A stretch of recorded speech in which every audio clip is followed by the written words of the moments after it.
hija o por un comentario, enterarse de cómo era este mundo que ahora está saliendo a la luz. Estela Guernica es acreditada en gobierno.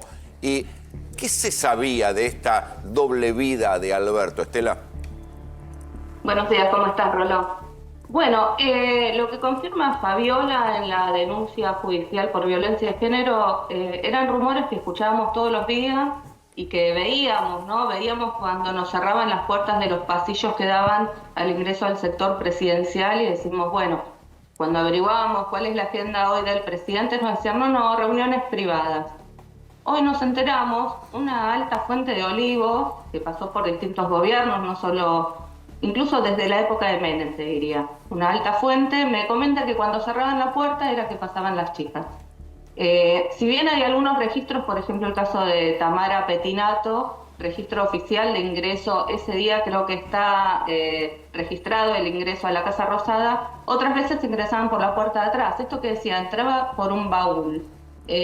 No sé si por un baúl, pero sí por el ingreso que da al Museo del Bicentenario. Eso me lo confirma una fuente oficial que trabajó durante el gobierno de Alberto Fernández y de otros gobiernos. No sé exactamente cómo funciona esto, pero ¿el presidente puede tener visitas privadas?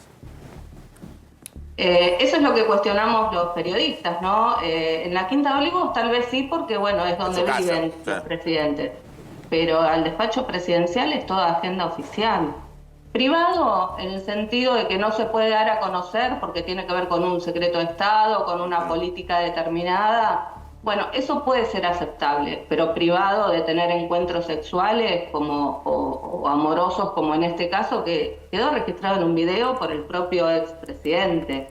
Entonces, no solo eso, Rolo, también, bueno, parece que hay más mujeres, incluso que visitaban a Alberto Fernández y que eran contratadas por el Estado a pedido del expresidente. El caso de la community manager de Dylan, del perro de Alberto Fernández, Cecilia Hermoso, que le mandaba mensajes inclusive al expresidente. Y bueno, también dicen que hay más fotos y más videos.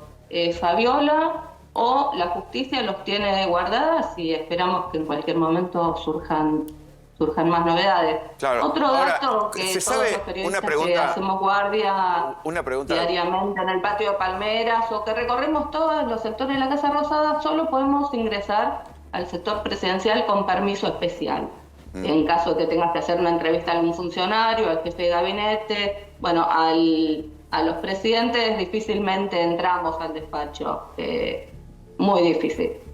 No hablo solo de Alberto Fernández, sino de todos. Lo que era habitual en Alberto era después de almorzar, alrededor de las 2 de la tarde se iba solo, sin destino conocido, incluso algunas veces manejando su propio auto, y bueno, lo que nos decían los custodios es que se iba a Puerto Madero, y ahí volvía a las 6 de la tarde. ¿Qué hacía en esas 3-4 horas? Bueno, ahora ya lo sabemos. Ahora por la propia Fabiola. Hay que decir que la justicia está citando a una cantidad de testigos de ahí de la residencia de Olivos. Pero entonces, también los custodios lo deberían citar porque eran los que sabían todos estos movimientos, seguramente. Exactamente, los custodios, el secretario general de Presidencia, Julio Vitovelo, incluso del entorno presidencial se menciona a los secretarios de prensa y comunicación, tanto Juan Pablo Biondi como Gabriela Cerruti, ¿no? Ellos sabían todos los movimientos todo el tiempo del expresidente.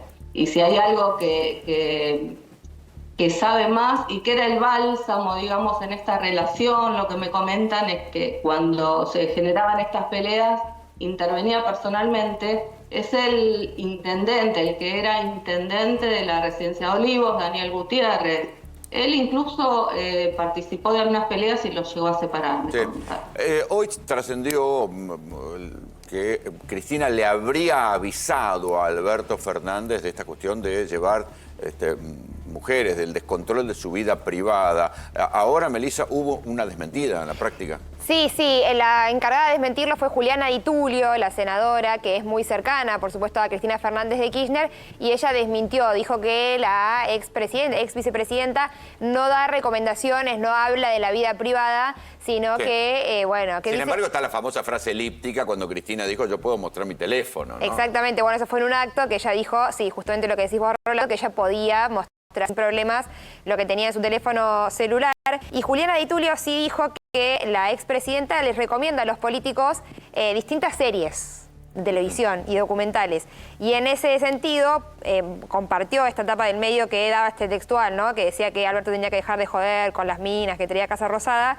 Y dice, lo que sí hace Cristina es recomendarnos series. A la política nos recomendó hace algunos años que veamos un documental de Netflix, Habitación 2806, sobre el caso de Strauss-Kahn, el ex titular del FMI destituido por un escándalo sexual.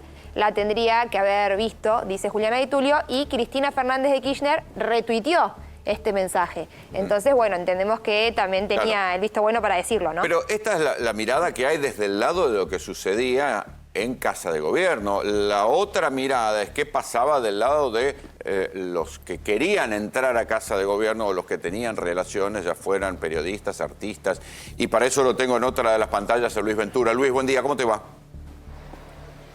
Rolando, buen día, ¿cómo te va? ¿Todo bien? Bien, ¿qué está circulando? Porque hay mucha preocupación sobre quién va a aparecer mencionada, por lo menos, en los chats de Alberto Fernández, porque hoy por hoy Alberto es como el carbón, si no te quema te mancha, ¿no? Entonces todo lo que pasaron por ahí a partir de la Fabiola Yáñez se convierte en una persona altamente cuestionable y todos están diciendo, bueno, ¿qué va a haber sobre mí?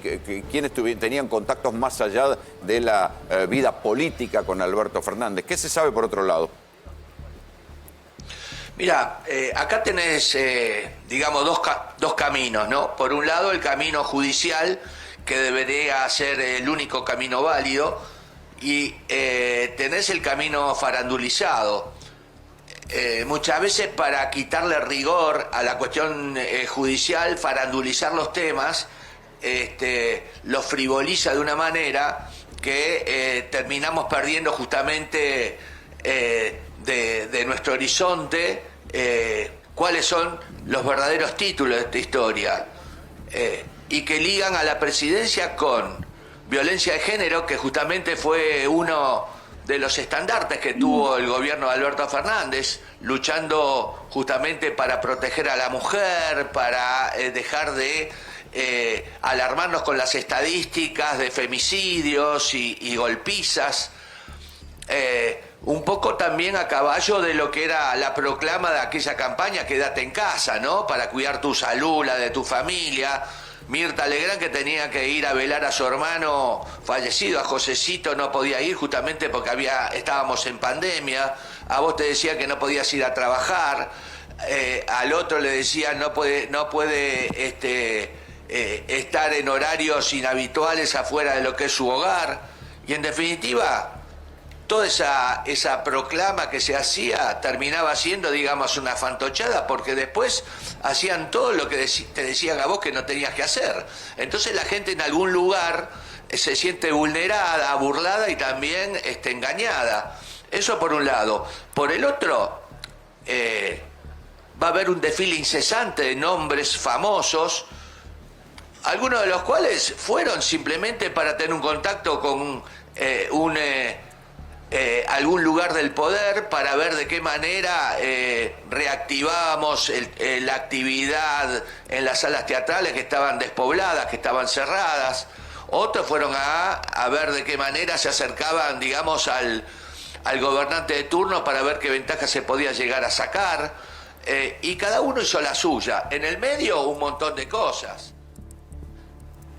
Porque hay cosas que uno sabe, porque pasaron, que mucha gente consiguió puestos de trabajo, consiguió programas de televisión, consiguió contrataciones, consiguió un montón de cosas a las que le sacaron ventaja. Es decir, yo creo que muchas veces que hacerle creer a Alberto Fernández que era poco menos que Tarzán, era algo que todo el mundo lo podía comprobar permanentemente y llenarlo de piropos, alabarlo, abrigarlo, de alguna manera lo encegueció a él, lo envalentonó y lo llevó a un plano de impunidad, de creer que todo esto nunca iba a trascender. Sin embargo, trascendió, porque nos olvidamos que en la Quinta de Olivos tenés decenas y decenas de empleados que veían las cosas, que las escuchaban, que sabían de la existencia de esa puertita lateral que tenía y que no la mandó a hacer Alberto Fernández, lo hicieron otros presidentes, Claro. A ver, lo hicieron otros mandatarios, otros gobernantes que utilizaban esa puertita para cosas parecidas a la de Alberto. Esperemos que Chito, que le quiero preguntar a Estela, ¿alguien sacó la cuenta de cuántas horas trabajaba realmente Alberto Fernández? Mira, venía muchas veces a las 6 de la tarde a Casa Rosada y nadie sabía qué hacía. Muchas veces tenía reuniones privadas, como te decía recién, con ministros, o hacía reuniones de gabinete 1 o 2 veces por semana, pero decían, el comentario era que era un presidente vago. Incluso había rumores también, siempre desmentidos oficialmente, que tenía problemas de alcoholismo. Él mismo se enojó con una periodista que publicó en un libro, creo que le inició una causa judicial incluso, y bueno, se comentaba que estaba hasta altas horas de la madrugada chateando por redes sociales, los me gusta que clavaba en redes sociales, en Instagram, en Twitter, a mujeres, después tenían que ser borrados. Había una persona especialmente destinada a borrar los me gusta de Alberto Fernández. ¿Qué? Esto lo conocimos en estos días. Una persona destinada en a ese borrar momento los likes. sentían todo, y los que hablábamos de eso hacíamos una operación política en contra del gobierno, supuestamente. Así nos acusaban a los periodistas que escuchaban. ¿Alguna vez te imaginaste que era tan así? O sea, que lo que en aquel momento eran, ponele, no sé, rumores o pequeños errores que se le admite a cualquier gobernante, eran para tanto, para este retrato que se está dibujando ahora, Estela. Perdón, se cortó, no te escuché. No, te decía, si alguna vez te imaginaste este retrato de un presidente desaforado por las mujeres, ¿cuándo podía gobernar? ¿Cómo se podía focalizar en lo que tenía que hacer?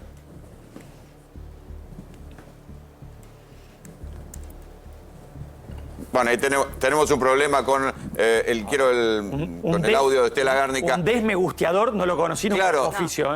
¿Habías escuchado esto alguna vez, Luis? ¿Alguien que estuviera dedicado a sacarle los me gusta a un presidente? Te voy a... Sí, Rolo, te voy a invitar a que compruebes con tus propios ojos desde qué tiempo inmemorial tenemos, digamos, datos de diversiones y cosas que tenían que ver con intimidades. Algún día que estés con tiempo por el centro, andate a la casa de San Juan, de la provincia de San Juan, Sí. donde el expresidente Juan Faustino Sarmiento, en las actas y en los diarios de la época, Domingo cuando era Faustino. presidente, Domingo. Juan también, los dos. Juan Domingo en el otro, che. Lo peronizó.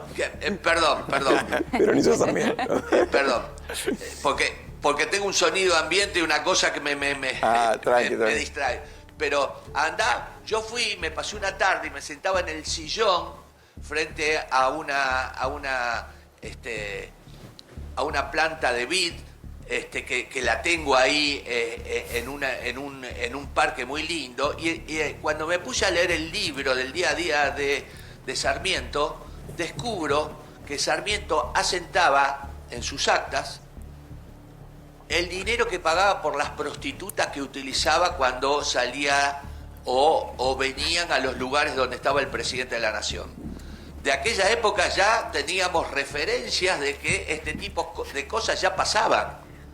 Después las fuimos adornando con asesores, con gente que Secretarias. te rodeaba para secretarias, asesoras, gente que te armaba eventos disfrazados en algún lugar de situaciones carnales, ¿no? Porque eran eventos que, de acuerdo a los invitados, vos sabías para dónde se orientaba lo que era el encuentro. Cumpleaños en plena pandemia, gente que vos decís, nos causó gracia y nos causó bronca y nos causó sorpresa que un buen día descubrimos que en la Quinta de Olivos, cuando nos mandaban a casa, se festejaban cumpleaños con 20, 30, 40 invitados, que se hacían fotos y videos cagándose de risa, y cuando el pueblo argentino velaba más de 100.000 muertos por justamente lo que era una pandemia arrasadora, que vos a lo mejor no podías ir a una terapia intensiva, no podías ir a un velatorio, no podías llevar una flor al cementerio. Cuando todo esto pasaba, había gente que festejaba cumpleaños. Pero esto me deja la constancia y el convencimiento que lamentablemente ese cumpleaños de Fabiola no fue el único. Antes hubo otros a los que no lo operaron, a los que no le hicieron operaciones justamente para envolverlo y presentarlo de alguna manera, y alguien que seguramente había ido por la cabeza de Alberto Fernández, evidentemente aquellas fotos y aquellos videos que hicieron circular fueron por él. Sí, Porque, claro. ¿por qué no trascendieron las otras reuniones y sí trascendió esta reunión? ¿Quiénes estaban ahí que les servía dejar descolocado a Alberto Fernández? ¿Por qué no hicieron referencia a fiestas anteriores donde Alberto Fernández también festejó su cumpleaños con un cantante que fue Pedro Aznar? Que fue ¿En la invitado, pandemia? entre otros invitados, yo no sé si estaba dentro de la pandemia, pero sí estuvo Pedro Aznar, que cuando ya estaban las prevenciones, cuando estaba todo ese dibujito, como fue esa fiesta, hubo otras más, hasta que saltó la de Fabiola. ¿Por qué saltó el cumpleaños de Fabiola y no los otros? Sí. Luis, Digo, pregunto, son cosas que suceden. te agradecemos el contacto. Sé que tenés que ir a laburar, así que te mando un gran abrazo. Te veo después por los pasillos del canal. Un abrazo grande, Rolly, gracias. Ahí recuperamos el contacto con Estela Gárnica porque... Bueno. Ahí, ¿me escuchás, Estela?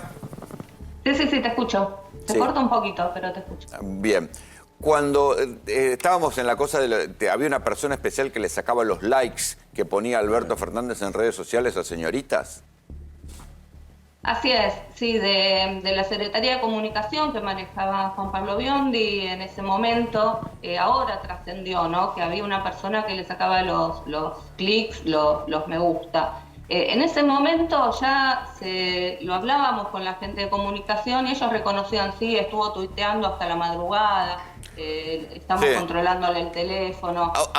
Estos son los presidentes de Nueva Época. En ese momento también, y había trascendido en distintos medios. También hay que decir que le Pero pasa a también- Milei, ¿no? Sí, pero también lo que confirma una fuente muy cercana a Fabiola, que trabajó con ella en el último año, ¿no?, que fueron los momentos más difíciles, dicen que, bueno, hay un ex funcionario muy cercano a Alberto Fernández que es quien le acercaba las mujeres, ¿no?, se las presentaba de alguna manera, por decirlo en buenos términos, se las llevaba. Bueno, todo eso va a ser materia de investigación, me imagino, porque incluso, como decía recién Ventura, a raíz de qué momento, de qué circunstancia trasciende la foto de Olivos, y ese momento fue lo que genera un conflicto político más duro de Alberto con Cristina Fernández de Kirchner, que después deriva en la derrota electoral, y según Fabiola relaciona eso también con las golpizas, ¿no?, como que se profundizó. Sí, claro, es el momento de crisis. Esa situación de violencia. Sí.